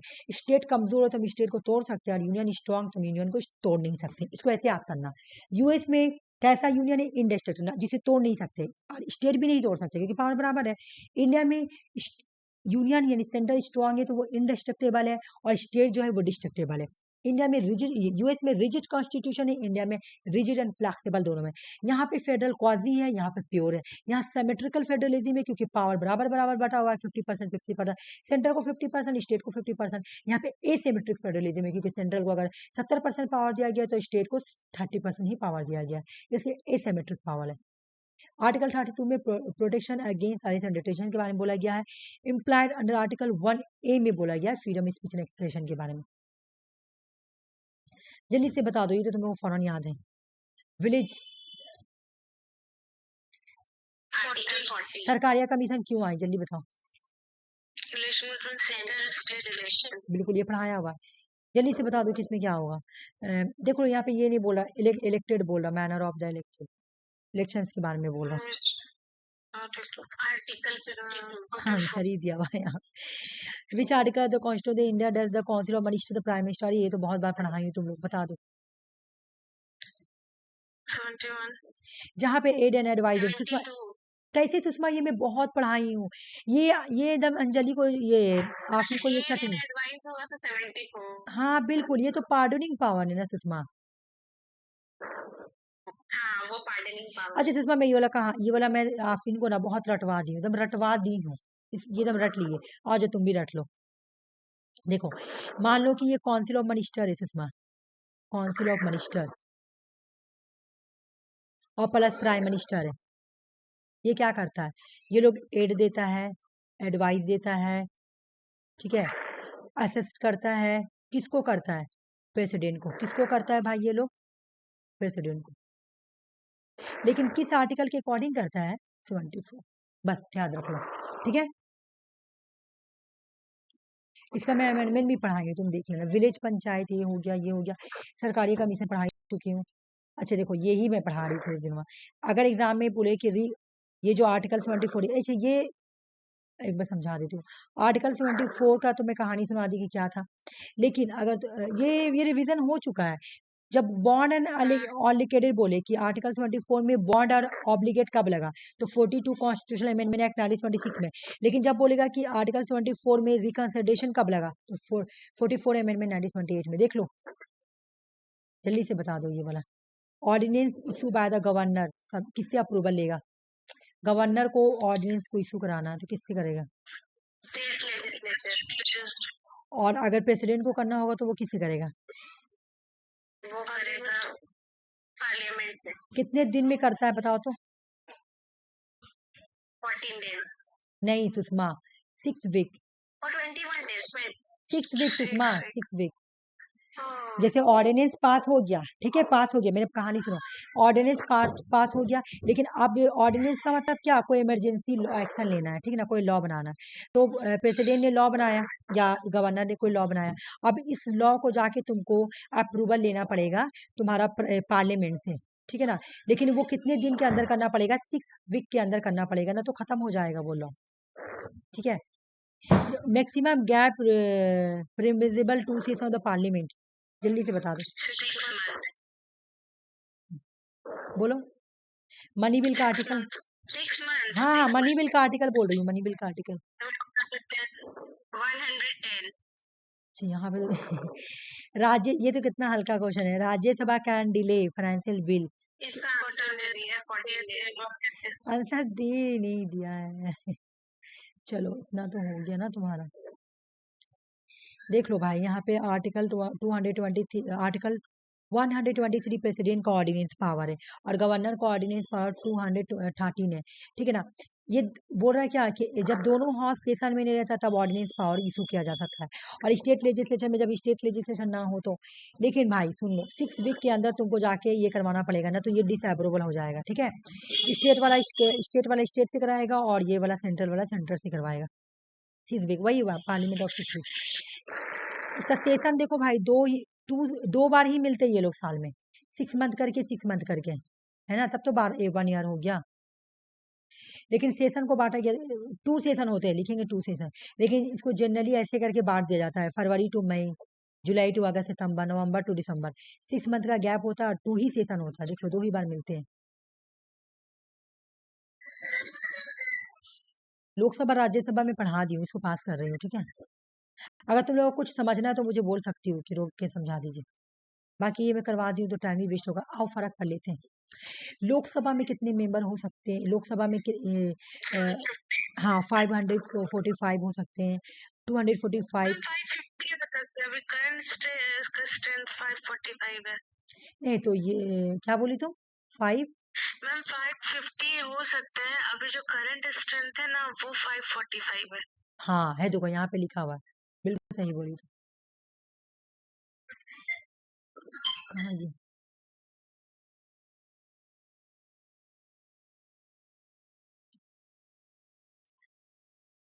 करंट तुम्हारा इतना हो सकता है। स्ट्रेंथ मांगेगा कि मैक्सिमम स्ट्रेंथ कितना है लोकसभा का, चलो मैं यहाँ में देख लेती हूँ। मैक्सिमम बोलेगा तो हो जाएगा 550।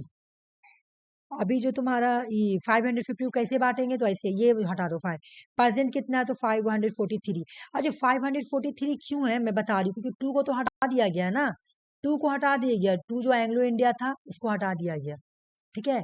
2 एंग्लो इंडिया को हटा दिया गया, इससे 243 ही है। देखो 524 स्टेट है और 19 यूनियन टेरिटरीज को दिया गया। प्रेसिडिंग ऑफिसर लोकसभा होता है। तो हो गया।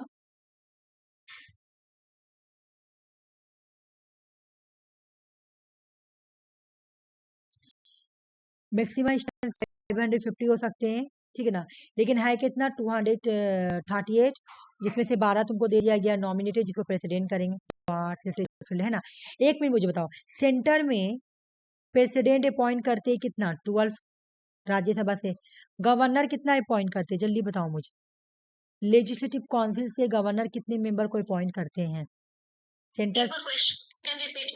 मैं क्वेश्चन रिपीट कर रही हूँ। राज्यसभा से राज्यसभा से राज्यसभा से गवर्नर 12 मेंबर को नॉमिनेट करते हैं, ये क्वेश्चन है,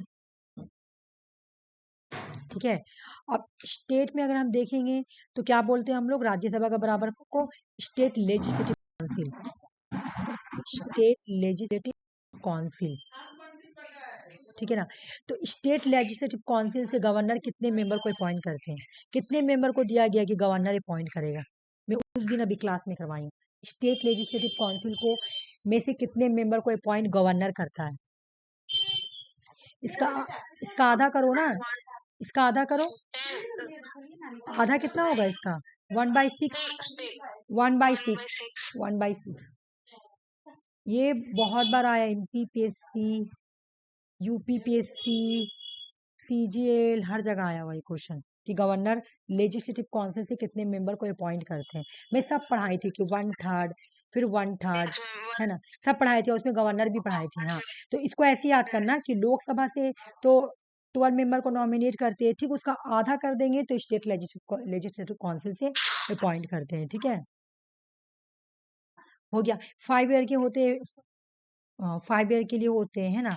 और ये तुम्हारा हर 3 साल के बाद, सॉरी हर 2 साल के बाद 1/3 मेंबर को रिटायर किया जाता है। ये डायरेक्ट इलेक्शन होता है, ये इनडायरेक्ट, है ना। इनका एयर 25 साल और इनका 30। ये सब क्वेश्चन सॉल्व करो, क्या बोल रहा। हाँ, इमरजेंसी जब इंडिया में लगती है, ये मैं पढ़ाई थी, इंडिया में जब इमरजेंसी लगती है तो लोकसभा को एक्सटेंड कर दिया जाता है कितने दिन के लिए, ये मैं पढ़ाई थी इमरजेंसी। नहीं सुषमा, 1 ईयर के लिए, 1 ईयर के लिए। जब जैसे इमरजेंसी लग गया तो लोकसभा का टर्म कंप्लीट हो गया, ठीक है ना, तो मुझे क्या करना तो क्या करता है गवर्नमेंट, पार्लियामेंट क्या करता है 1 ईयर को इंक्रीज कर देता है, 1 ईयर, ठीक है, 1 ईयर। लोकसभा जैसे अब 5 इसका कंप्लीट हो गया सेशन, है ना, और इमरजेंसी लग गया है, तब पार्लियामेंट क्या बोलेगा कि लोकसभा का ना 1 ईयर और इंक्रीज कर दो। जैसे क्या होता है तुम्हारा लोकसभा का, तुम्हारा डेट क्या है, देखो यहाँ पे लिखा हुआ है तुम्हारा 5 ईयर ही चलेगा, 5 ईयर के बाद खत्म। अब मान लो कि 5 ईयर का खत्म होने वाला आया है और तुम्हारे मुल्क में इमरजेंसी लग गया, तो इलेक्शन कैसे होगा लोकसभा का, तो इसलिए 1 ईयर को लोकसभा का टर्म जो है ना 5 ईयर से 6 ईयर कर दिया जाता है ड्यूरिंग द इमरजेंसी। ये सब मैं करवाई थी जब मैं इमरजेंसी पढ़ाई हूँ, ठीक है ना। Which article of the Indian constitution specify establishing the constitution supreme court of India, चलिए बताओ कौन सा आर्टिकल में बोला गया कि सुप्रीम कोर्ट होंगे। 124, सुप्रीम कोर्ट का आर्टिकल ही स्टार्ट है 124 से। 120। हाँ,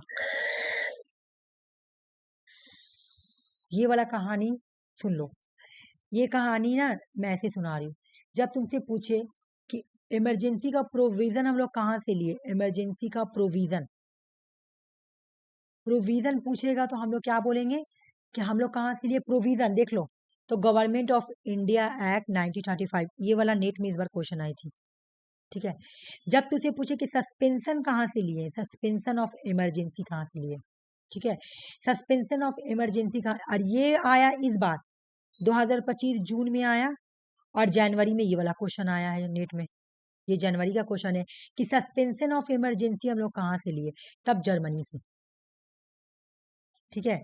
ये दोनों याद रख लो। आज का क्लास हम यहीं तक रख रहे हैं, ठीक है ना, अजान हो जाएगी थोड़ा सा नहीं, इसलिए ठीक है। अगर तुम लोग कुछ पूछना तो पूछो, बाकी कल। अच्छा, रिवीजन हुआ कि नहीं हुआ ये मेरा बताओ जो मुझे। बचा हुआ है ना, हाँ हाँ जो क्लासेस मेरा पेंडिंग था वही सब कंप्लीट कर रहे हैं हम। ओ अच्छा है। बहुत सारा छूट गया था ना हाँ, मेरा। बहुत छूटा हुआ तुम्हारा क्लास, हाँ बहुत छूटा हुआ। हाँ हाँ ठीक। मैम, थोड़ा ना वो कल ये करवा दीजिएगा ना, क्या? काउंसिल मिनिस्टर्स वाला। ओ अल्लाह, तुम के भूल जा रही, कितना हमको खराब लग रहा बोलने में।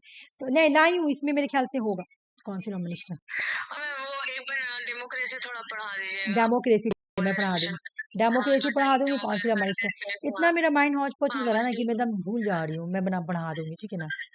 कोई बात नहीं मैम, अभी टाइम है ना, थोड़ा वो वाला पढ़ा दीजिएगा, वो तुम ना वाला देखो, जो ऐसे तो मुझे याद रहेगा, वैसे तो मुझे याद रहेगा, तुम ना एक बार क्लास करने से पहले भी ना, इसमें होगा तो मैं करा ही दूंगी, एक बार क्लास होने से पहले ना तो ओके मुझे मुझे ना याद करवा देना कि ma'am okay council of minister का नोट्स लेकर आइएगा, ठीक है, छोटा सा है, नहीं होगा तो मुझे अच्छा नहीं लगेगा, ठीक है। बाकी मैं क्लास लेकर रही हूँ, ठीक है।